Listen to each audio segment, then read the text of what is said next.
اچھا، اب بات یہ ہے، میں بڑے درد دل کے ساتھ آپ کو یہ عرض کروں، دینی اقدار بگڑتی ہیں تو بگڑ جائیں۔ اب آپ یہ حال دیکھیں، فکر کیسی ہے بھئی، دینی اقدار بگڑتی ہیں نا تو بگڑ جائیں، احکام کا بگاڑ کا شکار ہوتے ہیں تو بگڑ جائیں، اہل اسلام کی جانیں جاتی ہیں تو جائیں، اعتقاد صحیح فساد کا شکار ہوتا ہے، صحیح عقیدہ خراب ہوتا ہے تو ہو جائے، حرمت عزت لٹ رہی ہے تو لٹتی رہے۔ اپنی فکر یہ ہے کہ جو پالیسی ہماری ہے، جو فکر ہماری ہے، وہ زندہ رہنی چاہیے، وہ ٹھیک رہنی چاہیے، وہ چلنی چاہیے۔ بس بسا اوقات یہ 4 5 6 یا اس سے کچھ زائد لوگ ایسے ہوتے ہیں جو اپنی فکر کو مسلط کرتے ہیں باقاعدہ اور چھاپتے ہیں، جو نہ اس کو تسلیم کرے تو بہرحال وہ رائندہ ہو جاتا ہے، نکال دیا جاتا ہے، دور دفع کیا جاتا ہے، سزا کا مستحق ہوتا ہے۔ لیکن ایک چیز میں آپ کے سامنے عرض کروں، شاید ہو سکتا ہے کہ میری اس گفتگو میں آپ کو خاص سمجھ نہ آئے، اس لیے کہ ظاہر ہے جو میدان کا بندہ ہوتا ہے بات اس کو سمجھ آتی ہے۔ عرض گزار ہوں، کبھی آپ نے اس سوال پہ غور کیا کہ اگر مسلمان پر، مومن پر یہ وقت آ جائے، اس کو یہ فیصلہ کرنا ہو کہ نظریہ بچانا ہے یا جان بچانی ہے، تو کیا کرنا چاہیے؟ سمجھ آ رہی کہ نہیں آ رہی؟ اگر نظریے کی بات آ جائے، میں نظریہ بچے گا یا جان بچے گی، تو مومن کو کیا فیصلہ کرنا چاہیے؟ بہرحال آج کے دور میں تو بزدل لوگوں کا فیصلہ یہی ہے، بس جان بچاؤ، نظریہ بعد میں دیکھا جائے گا۔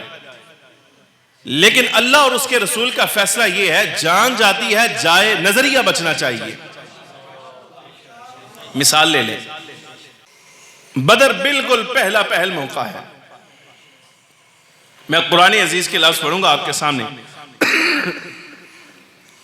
مسئلہ فلسطین آپ نے ذہن میں رکھنا ہے، نظریہ ہے یا جان ہے، مسئلہ آپ نے یہ ذہن میں رکھنا ہے، باقی میں لفظ منہ پہ لاؤں اب یا نہ لاؤں، بہرحال آپ یہی ذہن میں رکھیں۔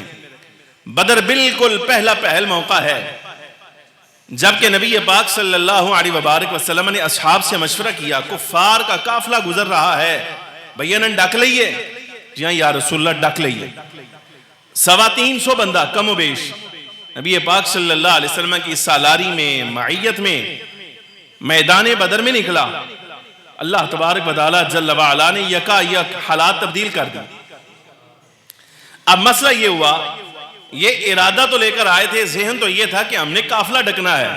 اب قافلے میں کون ہوگا؟ ایک سردار، رہنمائی کرنے والا، قیادت کرنے والا ان کی، اور جناب کوئی 100 بندہ مزدور ہوگا، اور کتنے کو ہوں گے؟ سامان ہوگا، راہداری ہے نا، مدینے سے گزر رہے ہیں۔ کیوں گزر رہے ہو؟ یہ بھی جملہ قابل غور ہے، کیوں گزر رہے ہو؟ بھئی یہ ہماری راہداری ہے، یہاں سے تم کیسے گزر رہے ہو؟ یہ ہمارا راستہ ہے۔ اب جس وقت وہ قافلہ روکنے کے لیے 350 کے قریب افراد صحابہ کرام سرکار کی سالاری میں، قیادت میں آئے، یکا یک وہاں منظرنامہ تبدیل ہوا کہ جناب ابو سفیان چونکہ ابھی تک مسلمان نہیں ہوئے تھے، فوراً قافلہ بھیجا، وہاں نمائندہ بھیجا، جا کر بتاؤ کہ قافلہ مشکل میں ہے، فوراً مدد کے لیے پہنچو۔ جناب 1000 بندہ مسلح، اسلحہ ہر قسم کا ان کے پاس، آسائش ہر قسم کی ان کے پاس، اے تسی ہونا نہ سمجھو، اسلحہ ہر قسم کا، میں کہوں گا یہی ان کے پاس، آپ سمجھے ان کے پاس۔ سمجھ آ رہی کہ نہیں؟ اسلحہ ہر قسم کا ان کے پاس ہے، آسائش کا سامان بھی ہے، آرام بھی ہے، دفاع بھی ہے، وہ لڑنے مرنے کے لیے بھی تیار ہے، سب کچھ ہے ان کے پاس۔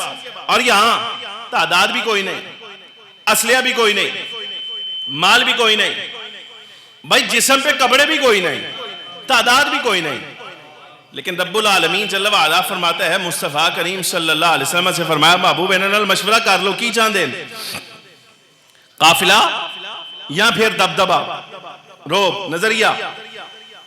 جب مشورہ کیا تو قرآن عزیز کہتا ہے، یجادلونک فی الحق بعدما تبین کانما یساقون الی الموت وهم ينظرون۔ محبوب کریم صلی اللہ علیہ وسلم آپ سے اختلاف کر رہے تھے حق کے بارے میں، حق مسئلے میں، بعدما تبین، بعد اس کے کہ وہ ان پر واضح ہو چکا، لازم ہو چکا، ثابت ہو چکا۔ وہ کیا تھا کہ اب یہ 2 چیزیں تمہارے پاس موجود ہیں سامنے، بتاؤ قافلہ چاہیے یعنی مال غنیمت نہیں رہا، یا لڑنا جی ہے نہ ہے، دونوں کفار کا مسئلہ۔ یہ انتخاب دیا اہل اسلام کو، مال، نظریہ، خوشحالی یا روب دبدبا،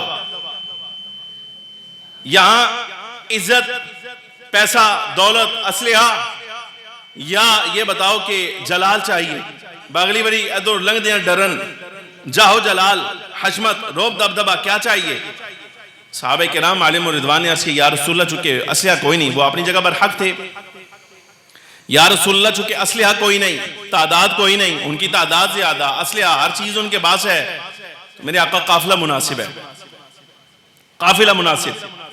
نبی پاک صلی اللہ علیہ وسلم پر اللہ تبارک و تعالیٰ جل وعلا نے اب یہ آیات مبارکہ نازل فرمائی نا، تو جس وقت یہ آپ ذرا مسئلے کو سمجھیں کہ نظریہ کی اہمیت کیا ہوتی ہے۔ باری تعالیٰ جل وعلا نے فرمایا یہ مشورہ ان کا کہ ہم قافلہ قابو کریں گے کأنما یساقون الی الموت وہم ینظرون، یہ اس لیے تھا گویا موت اپنے سامنے دیکھ رہے تھے۔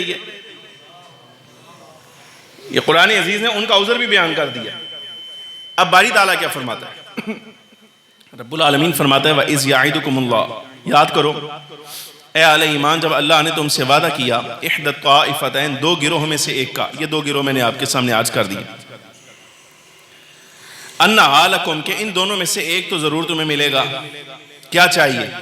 انہوں نے کہا جی، اب قرآن عزیز کہتا ہے، قرآن عزیز کہتا ہے وَتَوَدُّونَ أَنَّ غَيْرَ ذَاتِ الشَّوْكَةِ تَكُونُ لَكُمْ، تمہیں پسند یہ تھا کہ جس میں مشقت کم ہے، محنت کم ہے، اور جس میں جان جو ہے اس کا خطرہ کم ہے، تمہارے لیے وہ ہو جائے۔ وَيُرِيدُ اللَّهُ أَن يُحِقَّ الْحَقَّ بِكَلِمَاتِهِ، لیکن اللہ کا ارادہ یہ ہے کہ اپنے فرمان کے ساتھ حق کو حق کر دکھائے۔ وَيَقْطَعَ دَابِرَ الْكَافِرِينَ، اور کافروں کی جڑ کاٹ کے رکھ دے۔ باری تعالیٰ جل وعلا کا ارادہ یہ تھا۔ اچھا اب یہ دیکھیے نظریہ آ گیا، رب العالمین جل وعلا نے نشاندہی فرما دی، صحابہ کرام رضی اللہ تعالیٰ عنہم اجمعین سرکار کے فرمان کے مطابق۔ اب جب نظریے کے پیچھے چلے ہیں تو بتائیے وہی جماعت جن کے پاس اسلحہ نہیں ہے، مال نہیں ہے، عیاشی کا سامان نہیں ہے، لڑنے کا ساز و سامان بھی نہیں ہے، کچھ بھی نہیں ہے، لیکن 350 افراد کا پنجہ جس وقت 1000 کے پنجے میں ملا ہے، تو رب العالمین جل وعلا نے فتح عطا فرمائی کہ نہیں عطا فرمائی؟ وہ نظریے کی فتح تھی۔ دیکھنے میں ایسے ہی لگتا ہے کہ تعداد ہماری کم ہے، زور ان کا زیادہ ہے، اسلحہ ہمارا کم ہے، دفاع ان کا زیادہ مضبوط ہے، ہر چیز ہوتی ہے، لیکن بہرحال اللہ تبارک و تعالی جل وعلا جلال کے لیے، دبدبا کے لیے اور حشمت کے لیے کہ آپ کا روب دبدبا ان پر بیٹھ جائے، باری تعالی جل وعلا کی بارگاہ ہمیں یہ شے زیادہ پسندیدہ ہوتی ہے نرا اتنے سے کہ ہم مذمت کرتے ہیں۔ سمجھ آ رہی کہ نہیں؟ رب کی بارگاہ ہمیں مذمت پسندیدہ نہیں ہوتی۔